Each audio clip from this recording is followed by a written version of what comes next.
Hola, hola, ¿cómo están? Bienvenidos a Mamás en el Backstage, donde hablamos de la maternidad con humor, con realidad y sin filtros. Soy Mariana Escafi, mamá de 2, y sean todos bienvenidos a un nuevo episodio. Antes de comenzar, quiero darle las gracias a nuestro patrocinador, el Dr. Samir Hane, cirujano plástico con experiencia en cirugía mamaria, facial y corporal. Toda la información la puedes conseguir en sus redes sociales, Dr. Samir Hane, y igual se lo voy a dejar aquí, toda la información abajito. Y recuerden, mamá y mujeres, siempre es un buen momento para consentirse y también pensar en tu bienestar. Entonces, sin tanto preámbulo, ahora sí vamos a presentar a una invitada que contra todo pronóstico llegó, porque hoy está cayendo un aguacero que ustedes no se imaginan, pero así llegó, así como si se llueva o relampaguee, aquí voy a estar. Así es, Hola, Mari. Pau, ¿cómo Hola, estás? Mari, ¿cómo estás? Bien, ¿y tú? Gracias primero que todo por la invitación. Me encanta lo que estás haciendo, me encanta tu podcast y me encanta que puedas tú llegar a un gran número de mamás que muchas veces estamos esperando como esa vocecita o darnos cuenta simplemente que hay otras mamás allá pasando por lo mismo que nosotras. Totalmente, esa es la idea de este podcast siempre.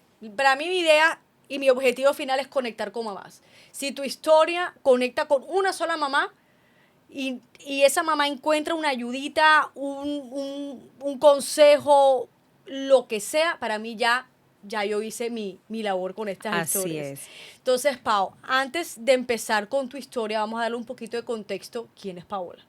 Bueno, Paola García Malvares, una mamá de 4. Tengo hijos de todas las edades. Tengo uno, el mayor tiene 30 años, ya es casado, vive pues en Estados Unidos. What? Tengo otra hija de 28 años, abogada también, pues vive independiente, trabaja con una firma de abogados en Bogotá. Tengo Mariana, que era la menor hasta que llegó Lucas Salvatore, que tiene 21 años, estudia en Nueva York Ciencias Políticas. Y tengo, bueno, a mi rayito de luz, Lucas Salvatore, que tiene 7 añitos. Ay, chiqui. Bueno, Sí. igual que Sara, o sea, creo que están en el mismo. Sí, están Sí, en el sí. mismo grado, Ay, sí, sí. lo máximo, lo máximo. Pau, tú en el formulario me cuentas que tu vida cambió de un instante a otro hace 5 años. Sí. Cuéntanos qué pasa. Bueno, María, a ver, te cuento. Yo después de ser una mamá full time, o sea, yo me dedicaba a mis hijos completamente, bueno, a los que estaban en ese momento porque Luca no había nacido. Digamos, cuando Luca tiene 2 años y medio, después de ser una mamá full time dedicada a clases de baile, colegio, todo lo que hace una mamá, pues por decisión de la pareja me dedico a ellos. Quedó viuda. Mi esposo de un día al otro le da un infarto fulminante.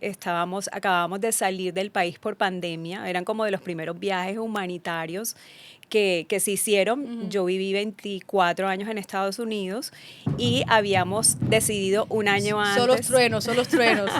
un año antes venirnos para Barranquilla, pues porque él estaba trabajando en Barranquilla más tiempo de lo que estaba trabajando en Miami. Duramos 3 años él yendo y viniendo y yo de aquí a allá también, y ya pues ese año habíamos decidido venirnos a Barranquilla. Luca había nacido y tenía 3 mesecitos. Cuando viene la pandemia y al finalizar la pandemia, mi hijo mayor se graduaba de su segunda carrera. Él es administrador de empresas y abogado y nos íbamos al grado. Era de los pocos grados presenciales que se podían hacer en esa época. Entonces, pues nos fuimos felices y dijimos, bueno, Estados Unidos está mucho más abierto. Él estaba viviendo allá, teníamos dónde quedarnos y dijimos, bueno, vamos a pasarnos la pandemia allá que por lo menos podemos hacer algo. Barranquilla estaba totalmente cerrado y nos fuimos en ese viaje. El viaje al principio se dañó, o sea, viajábamos un día antes y ese día llegamos al aeropuerto. Mi hija, el pasaporte era un pasaporte de emergencia, en el aeropuerto no lo reconocían y no nos dejaban viajar porque pensaban que era falso. Imagínate. Nos echan para atrás y no viajamos ese día. Total, que mandan un permiso especial de la Embajada Americana, logramos viajar al día siguiente, llegamos perfecto a Estados Unidos, súper bien. El día que llegamos salimos todos o sea, caminábamos o a correr, porque siempre tratábamos como de hacer algo de ejercicio en las noches, o sea, era algo que estábamos empezando a hacer. Y ese día salimos todos súper bien. Al día siguiente salimos todos, ellos salen otra vez, mi hijo mayor y mi hija menor con su papá, a hacer ejercicio, y yo me quedo con Luca en la casa, pues estaba chiquito, tenía un año, un añito. Y ellos me dicen, ay, vamos, y yo les digo, no, ya es tarde, ustedes están saliendo, son las 7 de la noche, van a salir ya ahorita los mosquitos, Luca, no, yo me quedo. Bueno, se van a caminar y duran como 2 horas caminando. Y yo cuando veo que no llegan, súper preocupada, empiezo a llamar. Entonces me dicen, no, tranquila, es que nos fuimos súper lejos, pero ya nos vamos de regreso. Cuando regresan a la casa, él me dice, ay, me siento súper cansado. Y yo empiezo, bueno, como buena esposa, a regañarlo. Claro, si llevas 3 horas caminando, ¿tú qué pensabas? Él me decía, no, pero es que en serio me duelen las piernas. Y yo, claro, como no te van a doler 3 horas caminando. Pero yo empecé como a notar algo raro en su cara, algo no común, o sea, su cara se veía diferente. Y le empiezo a preguntar, ¿te sientes bien? Y él me dice, no, no me siento bien. Pero ya se me va a quitar, voy a ir a bañarme, sube arriba a la habitación de nosotros, se va a bañar. Cuando sale del baño, él sale pues con su cara ya transformada y yo empiezo, vámonos a urgencias, no te veo bien. Él, no, ya se me va a quitar. Total, es que cuando va saliendo del baño, él me llama, me dice, Pao, y cuando yo volteo, lo veo caerse para atrás y fue un infarto fulminante. Entonces, de un minuto al otro, de estar hablando con él, de estar con los niños, de estar en la casa, bueno, ese día era nuestro aniversario además, cumplíamos 20 años de aniversario y nos habíamos levantado de aniversario con los niños en la casa, yo había cocinado, ellos se habían visto un partido, o sea, un día totalmente normal. Y cuando él fallece, que para mí falleció en mi casa, pero obviamente en ese momento no lo entendía, pues yo empecé a hacer CPR, o sea, resucitación cardiovascular, creo que se llama en español, empiezo a hacer todo lo que yo puedo porque no tenía el conocimiento. Por eso digo que es súper importante que todos en la vida en algún momento hagamos un curso de CPR, porque no sabes cuándo lo vas a necesitar. Correcto. Y el día que lo necesitas no sabes lo difícil que es hacerlo. O sea, uno piensa que es como lo ve en las películas, que es fácil, pero la verdad es que es bien complicado. Entonces yo empiezo a hacerlo, mis hijos todos en la casa, te estoy hablando de una niña de 14 en ese momento, con un niñito de 1 año y medio y mi hijo mayor, una no estaba. Y el caos, o sea, entra en la casa, bueno, mi hija se queda con el bebé, empezamos él y yo a hacer CPR, pero a mí algo en ese momento me dijo ya, no, él no está. Ya él no está, o sea, aquí ya no hay nada que hacer, ya, o sea, haz lo que puedas hacer, pero yo sentía dentro de mi corazón que ya él no estaba. Entonces, bueno, mientras llegó la ambulancia, lo trasladan al hospital, yo me voy con mi hijo porque mi hija chiquita le toca quedarse con su hermanito en la casa. Llegamos allá, pues nos entran y nos dicen, no, hicimos todo lo que podíamos hacer, pero lamentablemente falleció. Para mí era como irreal. O sea, yo creo que yo quedé en un estado tan de shock que los médicos me hablaban y yo no entendía. O sea, yo los miraba como, esto no puede ser lo que me están diciendo. No, llévenme a verlo porque yo quiero verlo. Y me decía, no, pero es que ya, o sea, sí lo vas a poder ver, pero ya él falleció. Y mi hijo y yo no sabíamos ni qué hacer, o sea, era como que no lo creíamos, que los dos no nos mirábamos y era como, o sea, es algo que tú nunca has vivido, que no lo piensas, que hace una hora no lo hubieras pensado. Y de ahí empieza la historia, pues, de mi familia de un modo diferente. Claro. Cambiaron muchas cosas, o sea, Cambió todo. todo, digamos que tenías planeada una vida totalmente distinta y digamos que pues la vida misma te dice, no, ahora esta es la historia que vas a tener ahora. Correcto. ¿Cómo fueron esos primeros días manejando un duelo y manejando también el duelo de 4 hijos? Correcto. Bueno, digamos que el bebé todavía no es muy consciente, pero pues los otros 3 muy conscientes de lo que estaba pasando y pues fue ahí con él. Total. ¿Cómo fueron esos días? Mari, los primeros días te puedo decir que uno entra como en un estado de negación donde tú no sabes si estás viviendo una realidad o una fantasía. O sea, es difícil explicarlo porque uno empieza a tratar de vivir como el día a día y piensas que te vas a ir a dormir y que al día siguiente fue un sueño y te levantaste y te vas a levantar a tu realidad normal. Fue muy, muy duro. O sea, para mí fue súper difícil porque pues éramos muy unidos, muy, muy unidos. Todo lo hacíamos juntos, a pesar de que yo no trabajaba con él, digamos que todas las decisiones las tomábamos juntos, nunca nos habíamos separado, cuando nos separábamos era por viajes, pero estábamos todo el tiempo muy unidos. Entonces, cuando tú empiezas a perder esa persona con la que te levantas, te acuestas, con la que hablas, con la que le cuentas absolutamente todo, te vas dando cuenta que a medida que pasan los días, la vida de todo el mundo sigue igual, pero la tuya no. Y para mí eso fue lo más duro. O sea, empezar a ver que la vida de cada persona, sean pues los allegados, los familiares, los amigos, que te acompañan, porque gracias a Dios tuve muchas personas acompañándome, mi familia, amigos, la familia de él, muchísimas personas acompañándome. Fue durísimo porque yo veía que cada uno seguía a los pocos días en el trabajo, en sus actividades, en lo que hacían, y mi vida yo sentía que se había acabado. Claro, la vida es que tristemente la vida sigue. Correcto. ¿Cómo fue también con tus hijos ese proceso de duelo? Te puedo decir que al principio creo que ellos fueron más mi sostén que yo el de ellos, porque yo estaba, pues te puedo decir que como en un estado que yo a veces ni siquiera me acordaba de cosas que habían pasado. O sea, ellos hoy en día me dicen, mami, ¿tú te acuerdas que tal día tú pasó tal cosa? Y yo de verdad, o sea, de verdad, a veces no me acuerdo de muchas cosas que pasaron porque yo creo que estaba como tan en un estado de shock que no recuerdo muchas cosas. Ellos fueron muy fuertes. Mi hijo mayor cumplía como a los 5 días de haberse muerto, a los 2 días, mentira, él muere un 20 de agosto y mi hijo mayor cumple el 22. Entonces fue súper duro porque era como que su cumpleaños, no queríamos dejarlo pasar, pero al mismo tiempo nadie tenía ganas de hacer nada y estos niñitos yo tampoco sabía cómo manejarlo con ellos. Entonces la forma como que encontramos fue como sentarnos y hablar cosas bonitas. O sea, empezar a recordarnos cosas bonitas. Entonces yo saqué todas mis fotos. Yo soy súper cositera, entonces yo guardaba todas las tarjetas que me había dado toda la vida y tenía una caja gigante de tarjetas. Entonces empezamos a ver las tarjetas, empezamos a ver las fotos de cuando ellos nacieron, de cuando ellos estaban chiquitos, de todos los momentos bonitos y creo que eso al principio nos ayudó muchísimo. Una de las hijas estaba estudiando en Bogotá en ese momento, ya no estaba, ya llegó a pasar con nosotros, entonces también era muy duro porque ya no pudo estar. Claro. Entonces también era como el sentimiento de que ustedes todos estuvieron, yo no estuve, pero al mismo tiempo yo le decía, mi amor, te salvaste de no estar, porque créeme que no querías estar en ese momento, aunque sonara duro, era el momento más difícil.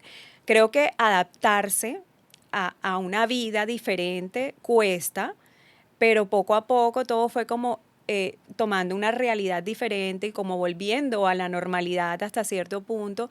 Y también creo que va mucho como en la actitud que uno quiera tomar. O sea, Claro. yo tenía claro que tenía 4 hijos que tenía que sacar adelante y tenía un chiquito que dependía ahora 100% de mí porque los otros, mal que bien, ya estaban criados, entre comillas. Mariana, bueno, tenía 15 años, pero ya pues había disfrutado mucho de su papá, había sido una niña totalmente amada, consentida por sus hermanos, por su papá, por mí, pero este chiquitico de 2 años que como dices tú, uno cree que no entienden, pero entienden todo. Totalmente. O sea, me dices que eras mamá full time. sí. Entonces, digamos que si hablamos de la parte económica, tu esposo, digamos que era el que ayudaba en la parte financiera, ¿cierto? Totalmente. Él es el que, vamos a ponerlo crudamente, pagaba absolutamente El proveedor. todo. Él era el proveedor. Total.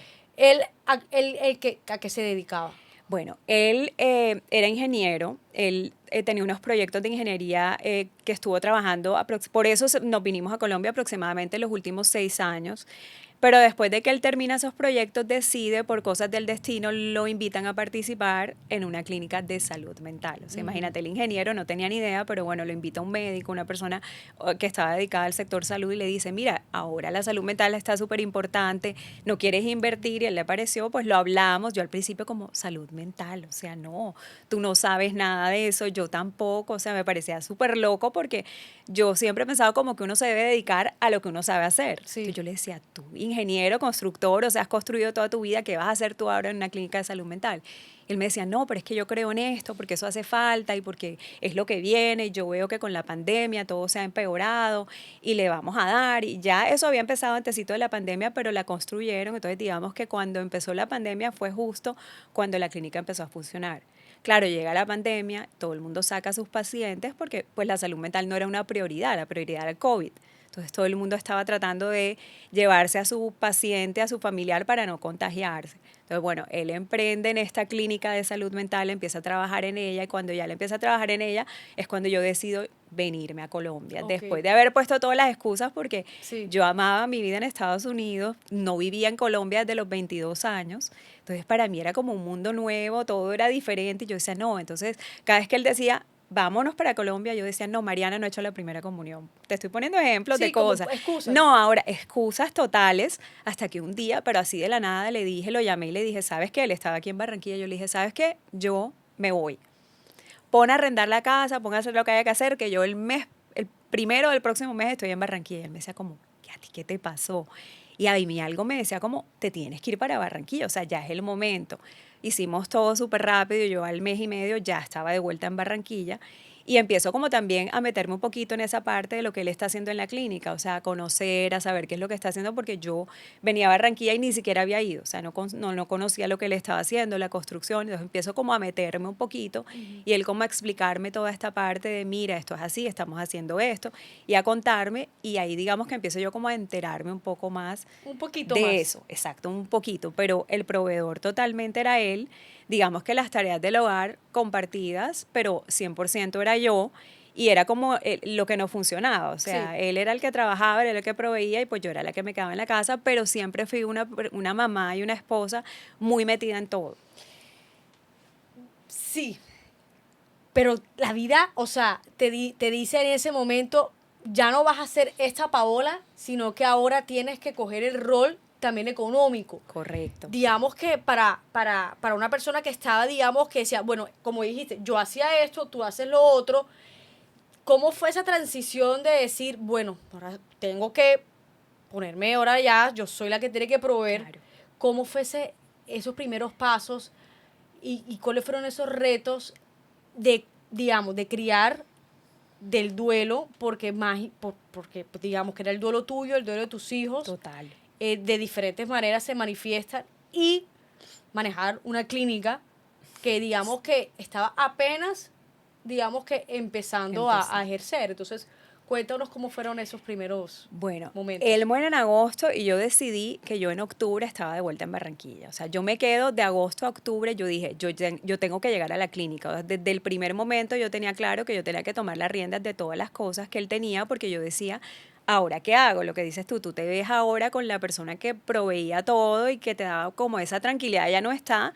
¿Y qué tengo que hacer? Y yo digo, no, yo me voy para Barranquilla y me voy a poner enfrente de la clínica a ver qué hago, pero sin saber ni idea de lo que me venía ni de lo que yo iba a tener que enfrentar, porque han sido muchos retos. O sea, Claro. cuando yo llego, encuentro una clínica que viene de un COVID. O sea, lo que te estaba diciendo ahorita, viene de un momento muy difícil en el sector salud donde todo había sido COVID, donde el que no se dedicaba al COVID, digamos que era como lo que no era una prioridad en ese momento. Y yo llego a un lugar donde está funcionando, porque es una clínica donde estaba todo el personal funcionando y siguió funcionando a pesar de que él no estaba con una gerente que estaba en el momento y yo desconocida totalmente. Entonces yo digo, ahora, ¿qué voy a hacer? Y decido hacer un diplomado en la Universidad Javeriana de gerencia en salud. Entonces yo empiezo por ahí. Apenas llego, lo primero que hago es que me matriculo y empiezo a hacer el diplomado y a aprender de la salud en Colombia. ¿Qué miedos tenías? ¿Cuáles eran tus? Todos. Cuéntanos Todos. un poquito, porque es que fácil decir, voy a hacer un diplomado, voy a empezar, pero en ese momento, digamos, de que me están poniendo aquí un tigre encima, Todos. ¿cómo fueron, cuáles fueron tus miedos en esos momentos? Mira, Mari, desde empezar a estudiar después de casi 30 años, o sea, yo decía, ¿yo cómo voy a empezar a estudiar? Ahora, ¿yo qué voy a hacer? O sea, yo ya no sé coger un libro, la tecnología, a pesar de que la manejo, pero la manejo para redes sociales y para bobadas, ahora tener que hacer una presentación para entregársela a un profesor. O sea, mis miedos empezaron en todo, ¿seré capaz? ¿No seré capaz? ¿Qué voy a hacer con estos niñitos? Mariana se graduó en 2 años, ¿a dónde la voy a mandar a estudiar? El otro estaba terminando su carrera y ahora yo qué voy a hacer, o sea, él vivía solo, o sea, su papá suplía todas, digamos, las necesidades de cada uno de ellos y digamos que todas estas obligaciones cayeron de un momento a otro en mí, pero al mismo tiempo yo sabía que si me quedaba sentada, pues no iba a lograr nada y creo que una de las cosas que más me marcó cuando estaba en Estados Unidos en el velorio de mi hijo, uno de los mejores, ay, Dios mío, de mi esposo, uno de los mejores amigos de mi hijo se acerca donde mí y me dice, yo te quiero contar algo que fijo tú no sabes. Y yo le digo, ¿qué? Me dice, mi papá se murió cuando yo tenía 12 años. Y créeme que ustedes van a salir adelante. Yo le dije, ay, sí, yo sé. Bueno, lo que uno contesta me dice, mira, nunca hagas lo que a mí me pasó. Y yo escuchando lo quedo así como y me dice, yo cuando mi papá se murió no perdí solo a mi papá, perdí a mi papá y a mi mamá.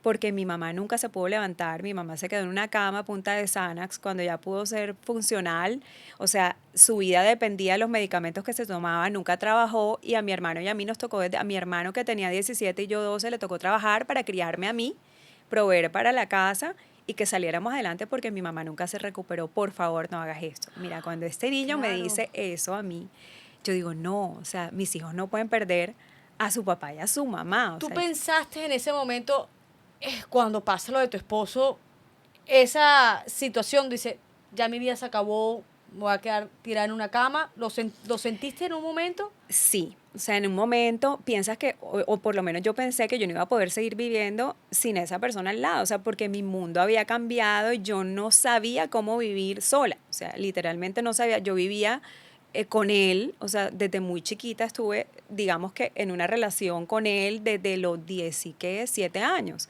Entonces yo no sabía lo que era vivir sola, yo no sabía lo que era estar sola o tomar decisiones sola. Entonces en algún momento dije, sí, o sea, yo hasta aquí llegué, yo nunca voy a poder, de pronto me tocará ser mamá y ser la mamá fuerte, pero mi vida cambió y yo no voy a poder salir adelante. Sí, claro que lo pensé. Pero al mismo tiempo había algo que me decía, no, tú tienes que seguir porque es que hay un chiquito que tiene 1 año y medio y los otros que te necesitan igual que él, aunque de diferente manera. Yo Claro. tenía eso súper claro. No, claro, a pesar de que eran grandes, también iban a estar en una época bastante complicada, que era o Total, universidad, total. 15 años, Que es la época más dura. es O sea, la más total, difícil, o sea, el de 2 años en total. patines con con la de 15. 100%. Y, y era un momento bastante de que te cambió la vida. En esos momentos tan complicados, ¿con quién te apoyaste? Bueno, tuve muchísimo apoyo, o sea, tuve una red de apoyo, la verdad que te digo que grandísima. Primero, bueno, mi familia, mis papás, yo me devolví a Barranquilla a vivir con mis papás, toda mi familia, casi toda mi familia vive en Estados Unidos, entonces pues mi mamá tiene 4 hermanas, son 5 mujeres, entonces tengo 4 mamás más. Digamos que mis primos, mis primas, o sea, todo el mundo estuvo muy ahí, nos apoyaron, o sea, estuvieron con nosotros. Mira, yo te puedo decir que hasta las amistades que teníamos en Estados Unidos nos llevaban comida toda la semana. O sea, yo no tuve que preocuparme por lo menos como por el primer mes de que en mi casa hubiera un almuerzo, un desayuno. Yo no sabía ni cómo llegaba, pero llegaba. O sea, todo el mundo llegaba a traernos algo, a brindarnos algo, a acompañarnos, a estar ahí. Incluso yo me tenía que mudar porque yo tenía la casa donde mi hijo vivía, era la casa de nosotros, donde teníamos pues todo ahí, porque era una casa que teníamos abierta allá, yo tenía que mudarme, a mí no me preguntes cómo yo me mudé, o sea, a mí me Imagínate. mudaron, yo no daba, o sea, en ese momento para mudarme, y tuve el apoyo de todo el mundo, la familia de mi esposo también estuvieron ahí, entonces digamos que estuvimos muy, muy acompañados. Yo creo que en ese momento hay algo que dicen los americanos y es como, it takes a village, que no sé cómo, en Sí, español como es una como, tribu. se necesita una tribu y es literal. O sea, es algo que tú no puedes hacer solo, porque aunque tú quieras o no, necesitas el apoyo de las personas. Mis amigas, o sea, mis amigas fueron una cosa también para mí súper importante porque todas me recibieron cuando yo llego en octubre.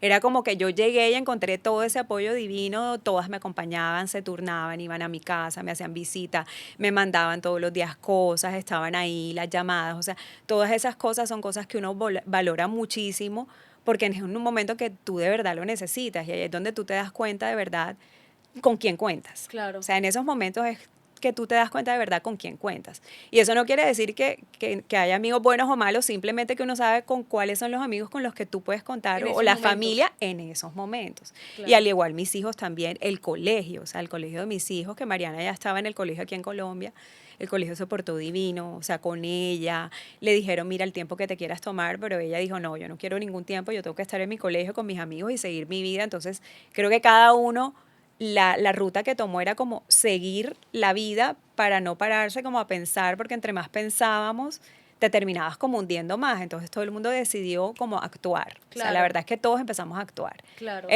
Cada uno en sus cosas. Claro.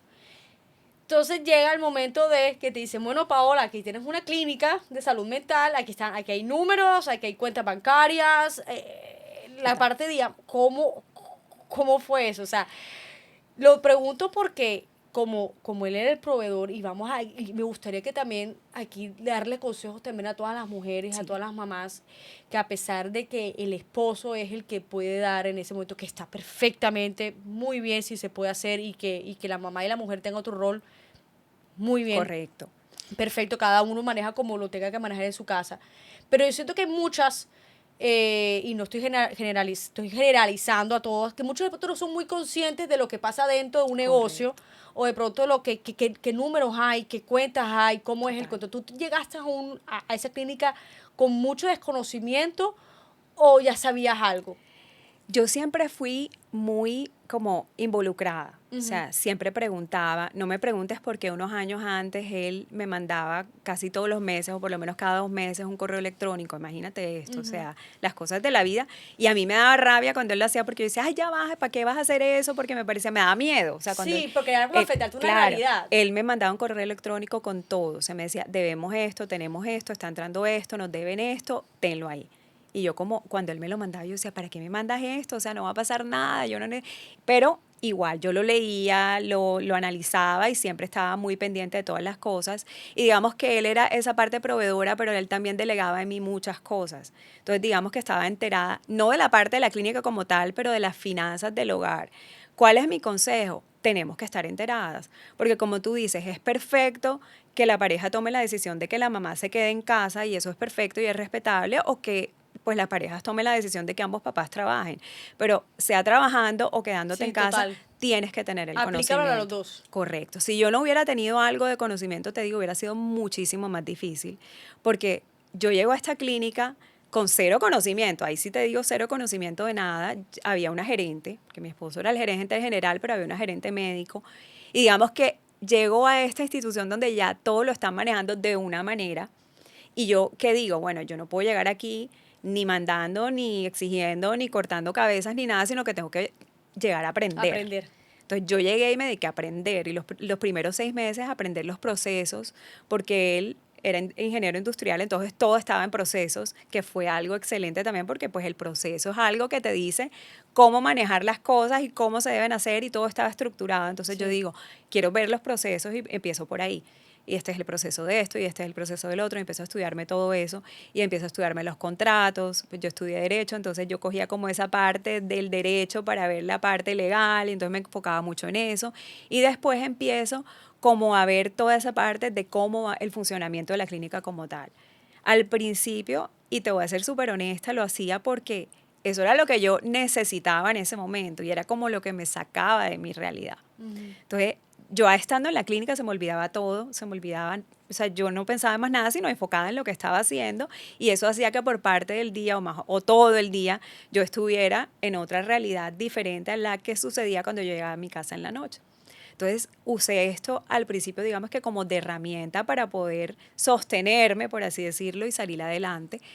Pero fue duro porque pues cuando tú no conoces algo te cuesta mucho trabajo, que cuando tú misma lo vas forjando y lo vas construyendo. Sí, y aquí tengo dos preguntas, pero no quiero que se me escapen. La primera es que de pronto muchas personas incluso de pronto no confiaban en tu capacidad de liderar la clínica, ¿cierto? Porque Correcto, esta señora acaba de enviudar, no tiene conocimiento, primera correcto. vez que viene acá, y de pronto también hubo como esos momentos también de, ¿será que puedo hacerlo? O incluso, como te digo, personas que de pronto decían, ella no lo va a poder hacer. Correcto. Bueno, cuando yo llego, exactamente eso. Incluso una persona un día me dijo, no, pero es que tú eres abogada, no eres médico, o sea, ¿qué vas a hacer aquí? Y para mí era como un reto. Cada Claro. vez que estas cosas pasaban, para mí era un reto. No, yo tengo que aprender, yo tengo que dar la talla y aprender. Pero claro, hubo todo esto. Nadie pensaba que yo iba a poder. Incluso llegó un momento en que yo misma me cuestionaba si iba a poder o no. Pero yo siempre creí que sí era posible. O sea, yo pienso que cuando tú le coges amor a las cosas, a lo que haces, que para mí lo más importante era cogerle ese amor a lo que estaba haciendo para que las cosas fluyeran, pero claro que obviamente mucha gente diría, no, esta va a durar 2 meses aquí, Y y no a va a los dos poder. meses no va a dar más y se va a regresar a Estados Unidos y ya, y estoy segura de eso, y incluso hoy en día mucha de la gente con la que trabajo está desde ese momento. Hay otras gentes que han ido y venido, la señora que estaba gerenciando ya no está, pero la gente que todavía sigue hoy en día nos decían, hemos visto tu evolución, hemos visto lo que tú has hecho, y hoy en día no podemos creer que tú eres la misma que llegó en ese momento. Y yo a veces, yo misma me miro y digo, yo tampoco, la Sí, verdad, yo increíble. tampoco. Y también dices que cuando llegabas a tu casa era otra realidad. Sí. Cuéntanos qué pasaba en esa realidad. Yo llegaba a mi casa y era como volver a la realidad de que esto sí te pasó, o sea, vas a dormir sola, ya no está la persona con la que te acuestas, con la que te levantas, a la que le cuentas tus problemas, están tus hijos que, por más que sea, están viviendo su duelo a su manera, pero también su vida continúa. Y es más fácil que tu vida continúe cuando eres joven, porque está la de 15, estaban los quinceañeros, los amigos, la amiga. O sea, en el mundo de un adolescente se basa mucho en las amistades. Sí. Digamos que en el de uno tiene sus amistades también, pero se basa mucho en la pareja, cuando ya tú eres una persona que tiene pareja. Entonces yo llegaba y me pegaba muy duro que tenía pues amigos de toda la vida, y que hoy en día son amigos que siguen estando en mi vida y seguirán estando siempre.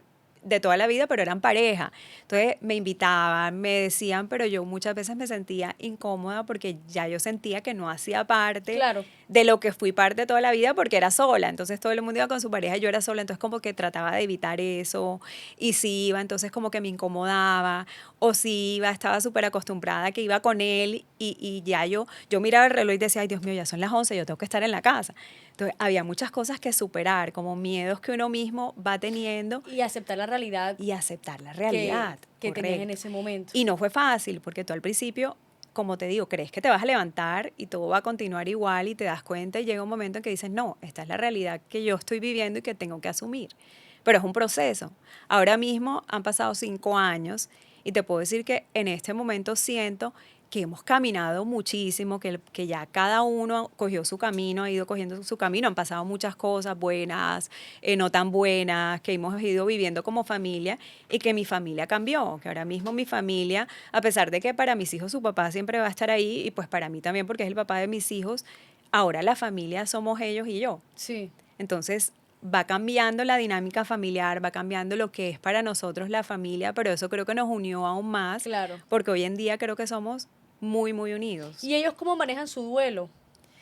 Mira que todos lo han manejado de una forma súper diferente, súper, súper diferente. Digamos, mi hijo mayor creo que le ha tocado muy duro porque él lo vivió conmigo de cerca, o sea, él Claro. estuvo, llegó un momento en que yo me cansé de hacer la resucitación y me tocó llamarlo, o sea, ven, ayúdame, porque eso es horrible, o sea, eso es súper cansón y llega un momento que ya la energía no te da y tú sientes que si paras de hacerlo la persona se va a morir y está ahí, tú no sabes qué hacer. Entonces ese pobre pelado con 22, 23 años también ayudándome a mí, viendo a su papá tirado en el piso, o sea, terrible. O sea, esa parte fue Sí, muy fue más dura para los dos. traumático. Claro, para él fue la parte más traumática y él le tocó como, él sintió como que ese rol de hombre de la casa ahora le correspondía a él.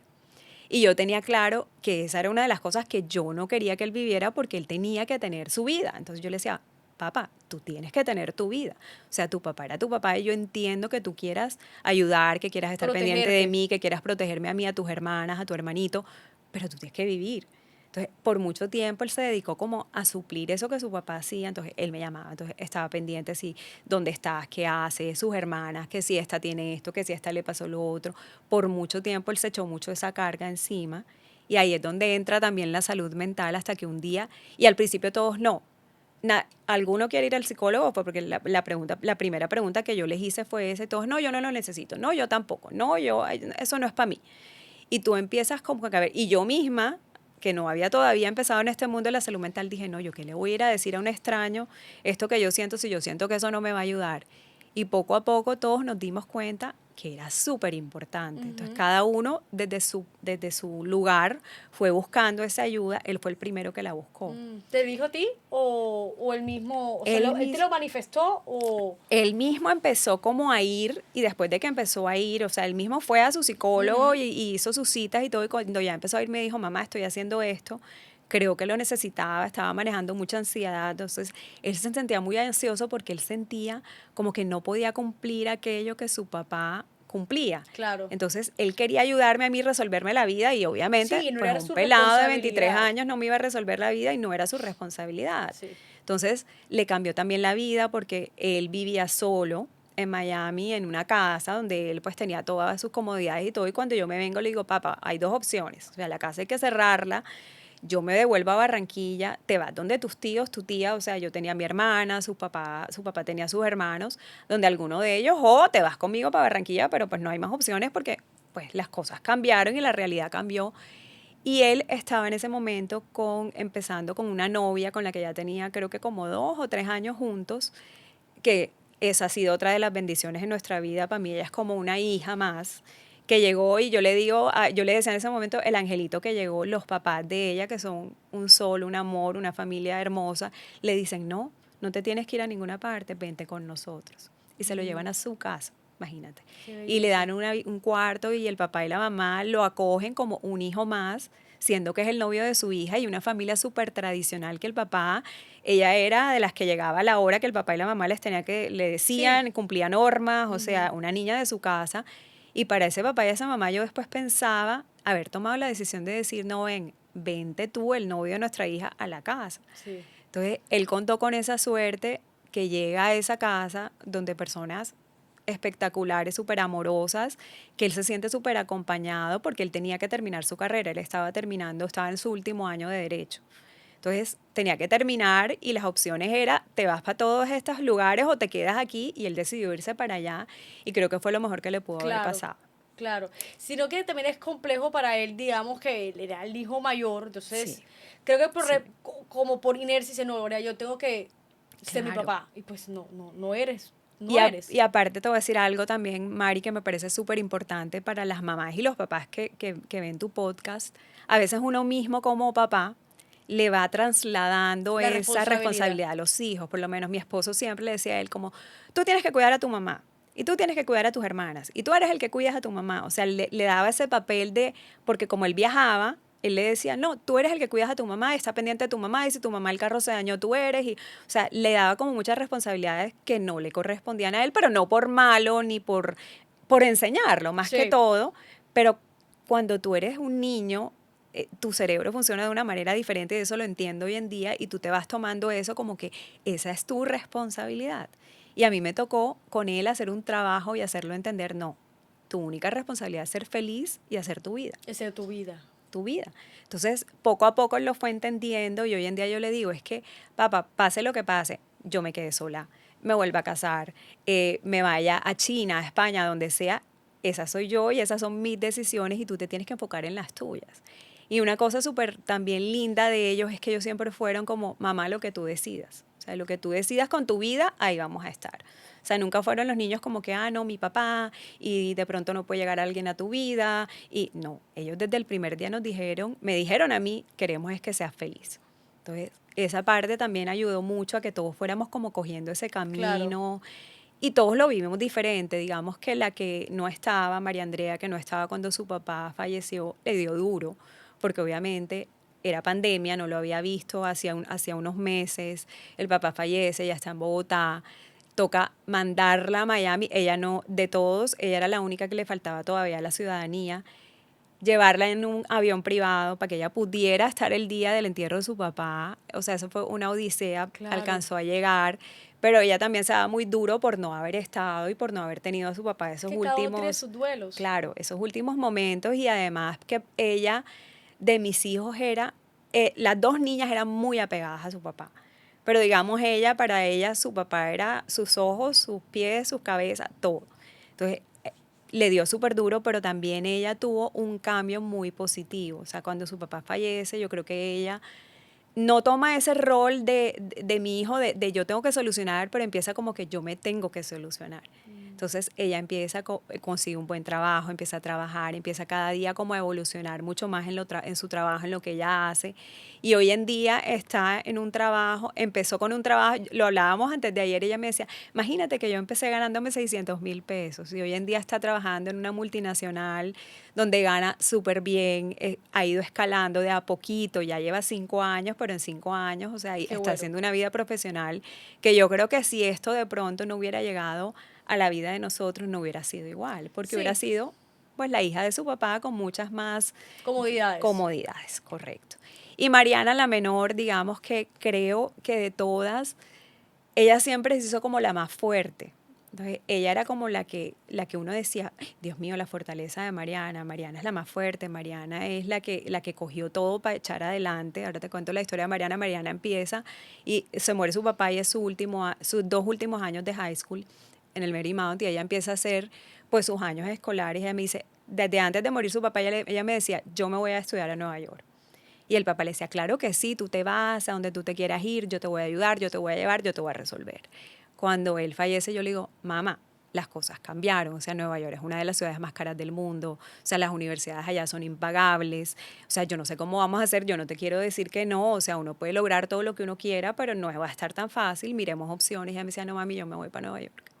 Entonces yo en mi cabeza, Dios mío, ahora yo qué voy a hacer, esta niñita en Nueva York, o sea, Sí. impagable. Ella me dice, yo voy a hacer todo para yo irme a Nueva York y que tú no tengas que pagar nada. Y yo, bueno, mamá, eso está en ti. Mira, ella estudió los 2 últimos años, se dedicó a mirar qué exigía cada universidad que ella quería ir y qué era lo que ella tenía que hacer para que esas universidades la aceptaran. Entonces se metió en todos los clubes del colegio, el club de esto, el club de lo otro, el de Moon, el de debate, en todos. Las notas excelentes, o sea, ella estaba en el club de honor del colegio, empezó a sacar notas súper altas y en su último año se gana una beca para estudiar en Nueva York, en Pace, en una universidad de Nueva York, donde le pagan absolutamente todo. O sea, ella se va con una beca full ride a Nueva York, donde a mí no me tocó sacar ni un peso. Solamente me tocaba sacar en ese momento cuando le dan la beca para su vivienda, lo cual era, o sea, igual Sí, no, o sea, era ni algo, comparaciones, era mucho algo más que se asequible. podía hacer, exacto. Y esta niñita empieza, yo el primer semestre empiezo, la llevo, la mudo al dorm de la universidad, le dejo todas sus cosas listas y le mandaba pues para su manutención, su comida y su vivienda. Y ella me dice, mami, imagínate que la universidad tiene un programa donde tú puedes ser RA, que significa Resident Assistant, asistentes de los residentes. Ajá. Y a ti te pagan por eso y el pago es que te dan la habitación y la comida, o sea, que era lo que yo pagaba. Mira, esta niñita ha hecho todo, se puso a averiguar, hizo todo, pasó los exámenes, no sé cuántas entrevistas, porque no es fácil ser eso, porque tienes que tener un historial en el colegio o sea, en Sí. la universidad de que te portas bien, de que eres responsable, hace todo y le dan su Su trabajo trabajo. de RA. O sea, es increíble cómo ellos, digamos que si les chocó una realidad totalmente distinta, obviamente que ellos estaban viviendo con un papá que los ayudaba económicamente, privilegiados, Total. que podían pagarles absolutamente todo, y cuando llega esto, ellos no se quedaron, es increíble que ellos no se No, quedaron como en la total, comodidad. Ellos surgieron total. y buscaron la forma de seguir adelante. Total. Yo creo que hay varias cosas ahí. Yo creo, y cuando yo miro hacia atrás, su papá siempre fue un papá muy consentidor. Ujú. Digamos que yo también dentro de cierto punto, pero fui una mamá súper exigente. O sea, yo a ellos les exigía, no, es que yo quiero el último iPhone, yo no, es que el último iPhone no, porque tu iPhone es el iPhone tal, y si tú no sacas las notas tal, no hay iPhone. Y yo era de las que, o sea, las notas llegaban a la casa, yo saqué 80, no es que 80, o sea, tú puedes más que eso. O sea, a veces suena como feo decirlo y hoy en día digo, ay Dios mío, porque yo era tan exigente, pero hoy lo veo como que eso fue lo que hizo que ellos sabían, Se exigieran un se poco más. exigieran y sabían que para lograr las cosas tú tenías que trabajarlas. O sea, yo siempre los enseñé a que para lograr lo que fueras a hacer, tenías que trabajarlo. O sea, que las cosas, no porque tu papá pudiera tener, digamos, la parte económica para dártelas, iban a estar ahí, que había que hacer un esfuerzo. Entonces yo siempre les decía, es que la única responsabilidad de ustedes es estudiar. Estudiar. No hay Tienen más. Ustedes aquí no pagan nada, no nada, tienen que estudiar. Entonces yo fui muy exigente en esa parte. Su papá era un poquito más consentidor y a veces como que me decía, ay, ¿tú por qué tienes que ser tan dura? Y entonces yo le decía, no es ser dura, es que creo que eso es lo que prepara a las personas para un futuro. Pero fíjate que era algo totalmente inconsciente y hoy en día entiendo que Dios, la vida, el universo, no Nos sé, como estaba la gente lo preparando. quiero, exacto, como la gente lo quiera llamar, para mí es Dios, nos estaba preparando en todos los sentidos. Y una de estas, y te voy a contar esta anécdota para decirte aún más que Dios de verdad todo lo hace perfecto y que todo lo que Dios hace en la vida de uno tiene un porqué. Cuando Luca nace, Mariana tenía 14 años. Y yo, Mariana tenía como 13, ya los mayores en la universidad terminando, ya vivían fuera porque estudiaron fuera de Miami. Y Mariana era la que estaba conmigo, obviamente 13 años, no te quieren ya ni voltear a mirar, ella hacía su vida y yo era la lleva y trae a la amiga, al esto, a la clase. Y mi esposo viajaba, trabajaba fuera. Yo a las 10 de la mañana ya había terminado todo porque ya había ido al gimnasio, al supermercado, había limpiado mi casa y no había más nada que hacer. Y yo un día voy en mi carro y le digo, ay Dios mío, qué jartera, o sea, tengo 40 años y me siento inútil, o sea, no estoy haciendo nada, o sea, estoy viviendo para esto que estoy haciendo y cuál es mi propósito. Y le he dicho, no me vas a creer esto, le he dicho a Dios, tú me deberías mandar un bebé. Así, pero así como te lo estoy diciendo, ya con 15 años que yo decía en mi mente, mentira, mira, hasta me persigné y dije, no, mentira, Mariana ya tiene 15, yo ya no, esto ya no es por aquí. Y a los 6 meses quedé embarazada, sin buscarlo, sin nada, de Luca. Y en ese momento a mí me da durísimo porque yo digo, ¿yo qué estoy haciendo? Este pelado se gradúa en una semana de la primera carrera de la universidad. ¿Yo cómo le voy a decir a un pelado de 22 años? No, es que tu mamá va a tener un bebé y No, va a ir Dios embarazada al santo, grado. Y a la imagínate. otra, o sea, vas a tener un hermanito Y con ellos cómo 15 y lo a la otra. tomaron. al principio se reían como que están molestando, esto es imposible. Ellos creían todo el tiempo que estábamos molestándolos. Ya después, felices, pero al principio como, ustedes están locos. Nunca se me olvida que mi hijo decía, usted es el que les va a tocar porque ustedes hicieron el crimen, ustedes es el que lo pagan. O sea, No, un dicho no. en inglés más o menos que dice Sí. eso, como que ustedes ni crean que aquí nos van a poner a ser niñeros, sino lo que les toca a ustedes. Entonces, pero todos felices. No, qué risa. Pero fíjate cómo Dios va actuando. Si yo no tuviera a Luca hoy en día, creo que mi vida sería súper diferente, porque digamos, y la de mis hijos también, porque él es como ese motor que une todo, que nos hace a todos ser mejores, que nos Sí. hace a todos estar más unidos. Él tú cómo le has, porque él estaba muy pequeño Sí. cuando su papá muere, ¿cómo le has mostrado quién es su papá? O él ya tiene 7 años, está más consciente del Día del Sí. Padre, Parents Day, Sí. todas esas actividades. Sí. ¿Tú cómo manejas esa parte? Mira que fue súper raro porque Luca desde un principio para mí él tiene una conexión muy, muy grande con su papá. A pesar de que su papá estuvo muy corto tiempo con él todo el tiempo se acuerda de él. O sea, incluso él se acuerda de cosas que pasaron cuando él tenía 2 años, ya tiene 7, que tú dices, yo que me voy, o sea, es imposible que se acuerde.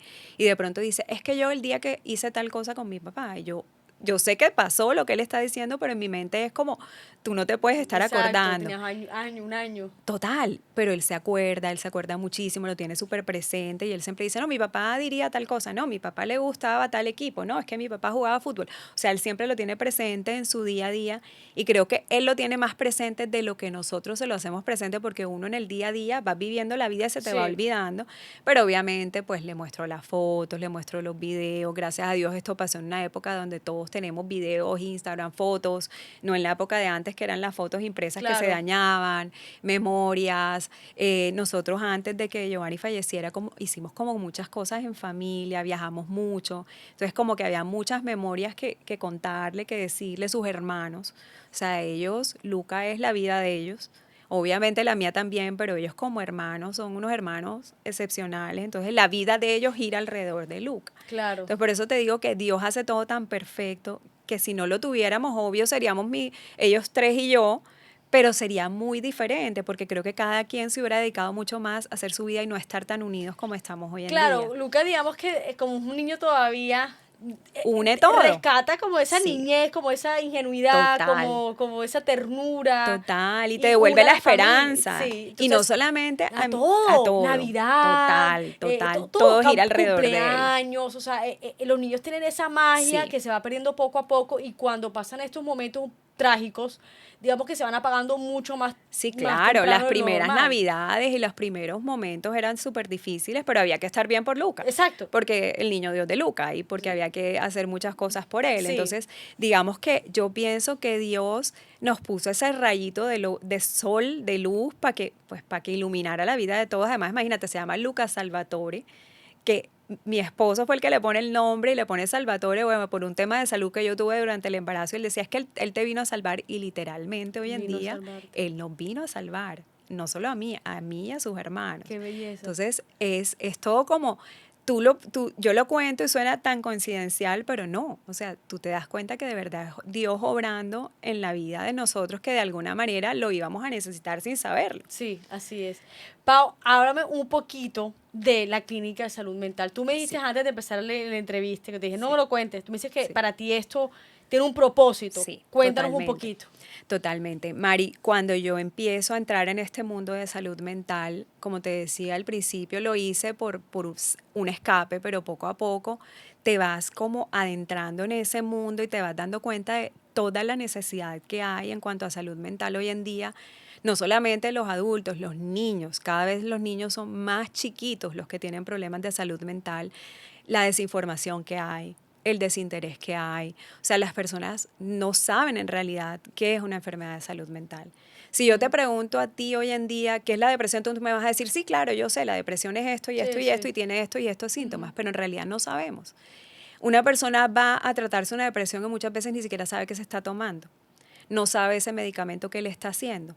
el familiar no sabe qué esperar, no sabemos cómo darle manejo a ese familiar que tenemos enfermo, que muchas veces trastorna la vida de todo el mundo, porque cuando tú tienes, así como cuando tienes un familiar enfermo de cualquier enfermedad, la vida cambia, ahora una enfermedad mental mucho más. Claro. Y para mí la enfermedad mental tiene muchísimo que ver la recuperación y el pronóstico de que la persona se recupere de la familia, 100%.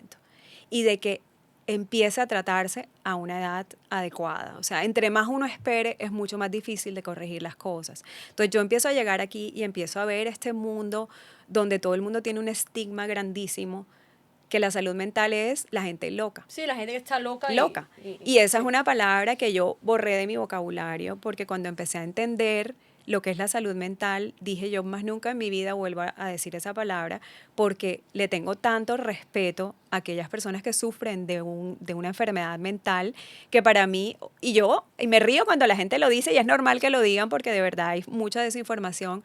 Yo digo, si todo el mundo supiera lo importante que es la salud mental, y que muchas enfermedades orgánicas que tenemos hoy en día, muchísimas, todas vienen de la salud mental, de cómo está tu mente, porque tu mente juega un papel súper importante en todo tu ser. Claro. Y es increíble que el ser humano no se ha dado cuenta que si tú no estás bien mentalmente, a nivel emocional también, no estás bien de ninguna otra forma. Entonces yo empiezo aquí y empiezo a ver toda esta desinformación, esta falta de esperanza que tienen estos enfermos de salud mental, porque no hay lugares. La mayoría de los lugares no son los más bonitos, por así decirlo. Incluso te lo confieso, cuando yo llego a mi clínica yo decía, yo tampoco quiero estar aquí, porque ¿quién quiere llegar a un lugar donde, obvio que por precaución hay que tener muchas cosas, porque hay personas que se hacen daño, hay personas que entran en diferentes condiciones, en condiciones agudas, donde tú tienes que proteger primero la vida del paciente, y hay que tener pues obviamente esas contenciones para que ese paciente esté bien? Y no me refiero a, porque cuando hablo de esto la gente dice, ay no, las camisas de fuerza, eso no existe. No. Eso no existe, no se Sino hace. que es un lugar de pronto muy frío.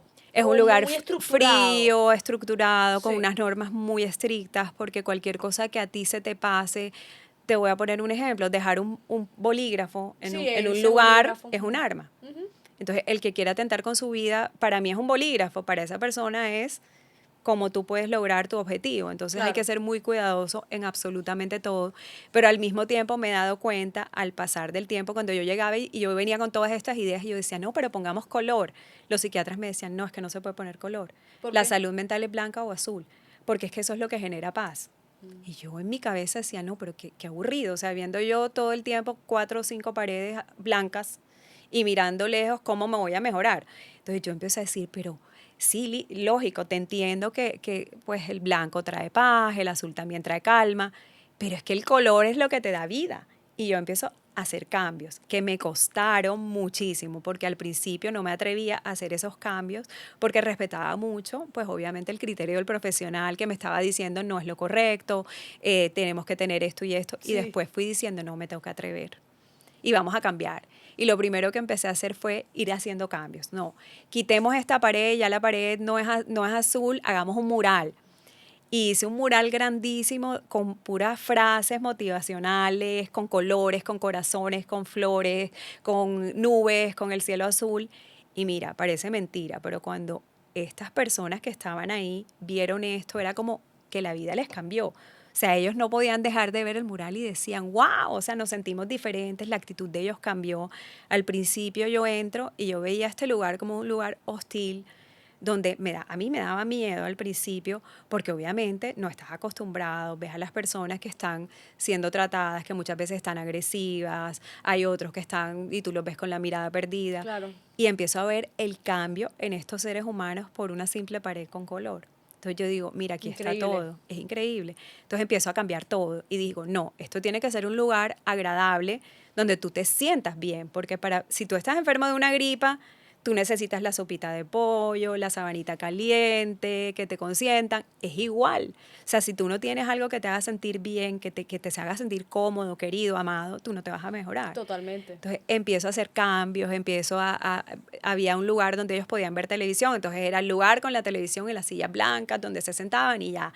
Entonces yo dije, no, esto es aburrido, compremos de esos puffs tirados en el piso, que se puedan tirar todos en el piso y comprémosles la maquinita de crispetas, y No, que yo me hagámosle imagino que la crispetas. gente como que esta mujer acaba de llegar a cambiar toda la Claro, y perspectiva entonces de la clínica de salud todos mental. decían como, me ¿Ella miraban qué? como, está loca. Está O sea, loca. esta está haciendo unas cosas que nadie se atreve. Y yo decía, no, aquí hay que atrevernos. Pero las mismas personas empezaron a ver el cambio, empezaron a decirme, tienes razón, hay que cambiar. Entonces yo todo el tiempo he estado como luchando para que la perspectiva de la salud mental cambie y que entendamos que no puede ser una salud mental a la que le tengamos miedo, que Sí, tiene que y no ser es blanco y negro, y no es como dices blanco y tú. negro, Es todos verdad. somos diferentes, así como que de pronto, no te voy a decir mentiras, hay unos que el color le molesta, por decirte algo, pero la gran mayoría no. Entonces tenemos que aprender a que cada persona está viviendo una circunstancia diferente y que en la mente nada está escrito. O sea, si hay algo en nuestro cuerpo que no tenemos ni idea de verdad cómo funciona, es el cerebro humano. Entonces, si no sabemos, es una prueba y error, o sea, tenemos que estar probando qué nos está funcionando y seguir replicándolo. Y me he dado cuenta que cuando tú tienes a la gente bien, te interesas, le demuestras que te importa, la gente empieza a caminar. Claro. Yo me encontraba con mamás que decían, es que yo he estado en 20.000 lugares, a mí nunca me habían explicado qué tenía mi hijo. Entonces yo me sentaba y yo le decía, mira, yo no soy médico, pero me voy a sentar al lado de la doctora y yo te voy a explicar qué tiene tu hijo. Entonces yo le explicaba con mis palabras como mamá, mira, tiene esto, tienes que manejarlo así, tienes que hacer esto. Y esas mamás, la cara se le iluminaba y me decían, a mí nunca nadie me había dicho esto. Y yo empecé a pensar y a decir, qué terrible que tú como mamá no sepas cómo ayudar a tu hijo y que no haya la información allá Sí, afuera exacto. para tú saber cómo actuar, porque ninguno sabemos. Yo tengo urgencias de salud mental las 24 horas, la gente no lo sabe.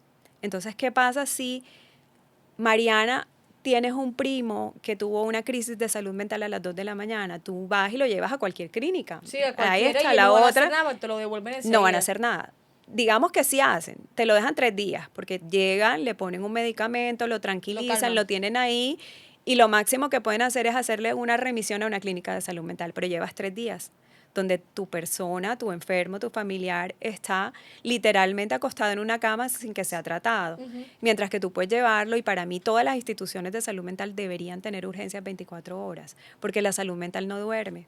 O sea, una persona con un problema de salud mental puede tener una crisis a cualquier hora Sí. y tú tendrías que tener dónde llevarlo. De hecho, existen rutas de salud mental que te dicen cómo debe ser la atención y muchas veces esas rutas no se cumplen. Entonces, el paciente llega a la clínica orgánica, lo sedan, lo mantienen ahí, muchas veces amarrado, encerrado, como sea, mientras llega, lo buscan, lo llevas, pierdes tiempo. Y es un tiempo en el que tú estás perdiendo con tu paciente, en el que el familiar se está agotando, en el que el paciente está dejando de recibir su tratamiento, mientras que si tú tienes una urgencia, el paciente llega directo a lo que es, Totalmente. al médico especializado en salud mental, al psiquiatra, al psicólogo que está capacitado para atender esa urgencia. Claro. Y así con niños. Entonces, tú con un niño, y lo he visto, mira, hace poco tuve a Luca, mi chiquito enfermo, y me tocó llevarle urgencia. Yo estaba en la urgencia, había una mamá, mira esto, y digo, Dios lo va poniendo a uno, y ahí me dices, ¿por qué tú me decías que este es tu propósito? Porque hoy en día creo que de verdad era mi propósito. O sea, mi propósito era estar haciendo lo que yo hago. Yo estaba con él en la clínica, estábamos en urgencias, había una mamá con un bebecito muy chiquito. Y la señora los tenía cargados, una mamá súper joven, o sea, no tenía más de 23 años la chica. Y ella tenía a su bebé cargado y el bebé lloraba y lloraba y lloraba y ella le decía, ya, cállate. Y se desesperaba, yo le veía el desespero y yo acá hablando con el médico por lo de mi hijo, pero la tenía enfrente, entonces yo estaba viendo todo. Alguien, un buen samaritano que estaba ahí, le agarra al bebé y le dice, ven, tranquila, yo te lo cargo. Y cuando la persona le carga al bebé, esta niña le dio una crisis, pero cuando te digo, Mari, ella empezó a pegarse contra las paredes, a gritar, a tirarse al piso, del desespero. Y eso es una crisis de salud mental. Y yo veía a las enfermeras y a los médicos así con las manos cruzadas que no tenían ni idea qué hacer. Y yo le pregunto, ¿me puedo acercar a ella? ¿Me dejas que yo vaya? Sí, claro, ves. Pero ellos trataban de acercarse, pero ella no se calmaba. Pero es que pues obviamente no se calmaba porque la trataban de agarrar, de coger, Sí, y sí, tú sí, cuando como... estás en ese momento no es un momento de que te contengan, sino de que te escuchen. Y yo me siento y ella me dice, es que llevo no sé cuántos días, ya no sé qué hacer, y la bebé llora, y estoy sola, y mis papás viven en mi pueblo, y mi pareja me dejó. O sea, y empiezas a escuchar toda esta historia de esta persona y tú dices, pues cómo no. ¿a quién no se le va a afectar su salud mental teniendo que vivir esto? Entonces, yo digo que todos necesitamos siempre ayuda en cualquier momento y sobre todo cuando se trata de nuestro bienestar. Y la salud mental es bienestar 100%. Entonces, yo me he metido tanto en esto que creo que más que manejar la clínica, que es lo que hago y que hacer todo lo que hago en la clínica, es como concientizar a las personas de la importancia que esto tiene y de que los padres sobre todo sepamos que es que no es algo, ay, qué pena, mi hijo va a ir al psicólogo, o ay, qué pena, mi hijo lo tengo que ir a llevar al psiquiatra o lo tengo que internar. No, Sí, quitar esos tabús que definitivamente están revaluados, revaluados totalmente, totalmente. totalmente. Creo que todo el mundo, como yo digo, si tienes para la camisa, tienes para el psicólogo. O sea, Totalmente. el psicólogo tiene que estar en tu Excel. Totalmente, Una vez a la semana, 2 veces a la semana, una vez al mes, como lo quieras manejar. total. Pero como que cuidas tu cuerpo, como Tienes que cuidar cuidas la tu mente. brazo, como cuidas la barriguita, como cuidas todo, cuidas de tu cabeza. Total, tienes que cuidar tu Y no mente. necesitas, yo siento que no necesitas tener un problema. No, no, no, no, no. Tú tienes que ir al psicólogo, cuidar tu salud mental, porque hay traumas, hay pensamientos, hay muchas cosas que en la magia de la psicología es eso, que tú vas Total. descubriendo muchas cosas de ti que puedes mejorar. Claro. Y ahí es donde te hablaba lo de la familia, lo importante que es la familia, porque si la mamá y el papá, que es como el núcleo Claro, familiar, no no están están bien, bien, no pues van a estar. obviamente tus hijos no van a estar bien. Y se van viendo después, esas secuelas Claro. se va a ir Y viendo. eso es lo que pasa. Muchas Sí, veces, pues yo, imagínate, yo veo niños desde los 4, 3 años chiquiticos, internados en una institución de salud mental. internados por ansiedad o por qué. Bueno, hay muchos niños también por temas de abusos, Ok. hay muchos niños por temas de comportamiento, por temas neurológicos que también tienen que ver con la parte de salud mental, pero empiezan desde muy chiquitos. Muchas veces también son niños que vienen de padres o que abusan sustancias, o que el papá y la mamá, pues la relación en la casa no es la mejor, Y donde hay empieza, violencia pobrecito. intrafamiliar. O sea, uno ve unas cosas que te digo que a mí me ha tocado como que aprender a manejar esto porque aunque tú no quieras, te afectas. Claro. Entonces tienes como que aprender a darle un manejo en el que tú mismo no te veas afectado para poder seguir haciendo lo que haces. Sí, es que uno es mamá de todos. Uno cuando ve un niño, Total, uno se siente que es la mamá del niño total. y Y uno lo quieres trata de proteger ayudar y ese es como tu instinto materno donde tú tratas de ayudar, pero lo que te decía, me he dado cuenta que todo radica en la familia. todo. Entonces, ¿qué hacemos nosotros? Tratamos de hacer talleres donde involucramos a los papás, o sea, 100%. Y a veces no son los papás, porque no todas las familias tienen un papá y una mamá. Hay familias que es el abuelito y la O la tía. abuelita, la tía y el tío, o un primo. O sea, hay gente que no tiene porque el papá no está, porque falleció, porque no vive aquí. O sea, por muchas situaciones. O sea, ese núcleo familiar donde el niño convive es súper necesario que se involucren en eso que le está pasando al niño y que sea un entorno saludable para que ese niño pueda Y crecer educarlos, y educarlo educarlos. de la salud mental y de que es importante Total, también cuidar esa parte. total. Pau, vamos a ir a la última sesión, que es la sesión de preguntas. Te tengo unas preguntas interesantes. Ok. ¿Qué le dirías hoy a la Paola que se quedó viuda con un bebé en brazos? Bueno, le diría que si se pudiese ver hoy en día, muchos de los miedos que tuvo en ese momento hubiesen sido diferentes, que no me cuestionaría tanto si uno es capaz o no, porque cuando uno tiene todas estas responsabilidades de un bebé chiquito, sale la fuerza de donde sea. Y también me diría que el tiempo va arreglando y curando todo. Sí. ¿Sí? ¿Qué has descubierto de ti que no sabía que estaba ahí? ¿Qué he descubierto de mí? Bueno, muchas cosas, pero dentro de esas cosas principales que he descubierto es como ese don de servicio. O sea, creo que Dios me dio como esa capacidad de servir, de tener como esa empatía con el dolor ajeno, de que me importe lo que le pasa al otro, que no era que antes no estuviera, pero pues como vivía, como digo yo, como en mi burbujita, no me tocaba como tener que estar en situaciones donde me tocaba vivir esto. Y hoy en día me doy cuenta que hablo con la gente y la gente me escucha. También algo que me he dado cuenta es que uno tiene que aprender a ser también un buen líder, porque mi clínica no soy yo. mi clínica son todas las personas que trabajan conmigo, cada uno de ellos, y cuento de verdad con un equipo maravilloso que sin ellos no estaría donde yo estoy hoy en día, pero para que ese equipo funcione y para que la gente funcione para trabajar con uno es quien tiene que poner ese ejemplo. Sí. Entonces ese ejemplo tú lo das día a día y no lo das con nada más que con lo que tú mismo haces. Sí. Entonces si esas personas que te ven trabajando a ti te ven ser empático, te ven llamar a la señora que está afuera llorando porque tiene temor a dejar a su hijo hospitalizado y tú le dices ven, siéntate y la calmas, esas mismas personas actúan de la misma manera, pero si tú que eres el líder no sacas eso a relucir y no lo muestras, pues las personas tampoco Total. lo van a hacer. Entonces me he dado cuenta también mucho que esa es una parte de mí que yo desconocía, porque en un principio lo que yo tenía en mi vida o lo que yo había aprendido a liderar era totalmente diferente Total. a lo que yo hago hoy en día y a lo que he aprendido con el tiempo. Si pudieras darle un consejo a una mamá que acaba de quedar sola, pues viuda, ¿qué consejo le darías? Bueno, el primer consejo que le daría es que tratara de buscar ayuda psicológica lo antes posible, porque el duelo es una etapa difícil, todos lo vivimos de una forma diferente, no tiene un tiempo establecido porque todos tenemos un tiempo diferente. Y hay veces que uno piensa que ya, ay, bueno, pasó tanto tiempo, pero pues no necesariamente, porque todo el mundo lo vive diferente, pero que la ayuda psicológica 100% es lo primero que yo haría y yo en mi caso no lo hice y creo que me hubiera ahorrado como Claro. mucha parte del proceso que fueron bastante dolorosas. Pau, muchas gracias por estar acá. Gracias por contar tu historia espectacular. Aprendí bastante. Si quisieras decirle algo a las cámaras, de pronto, cómo se llama tu clínica, si Claro quieres dejar que tus sí. redes sociales, lo que quieras, ahí está la cámara. Bueno, claro que sí. Mi clínica se llama Centro Terapéutico Nuevo Ser. Atendemos urgencias 24 horas, tenemos urgencias para adultos, urgencias psiquiátricas. Estamos ahí para ayudarlos. Yo estoy 24/7 súper pendiente, o sea, mis pacientes lo saben.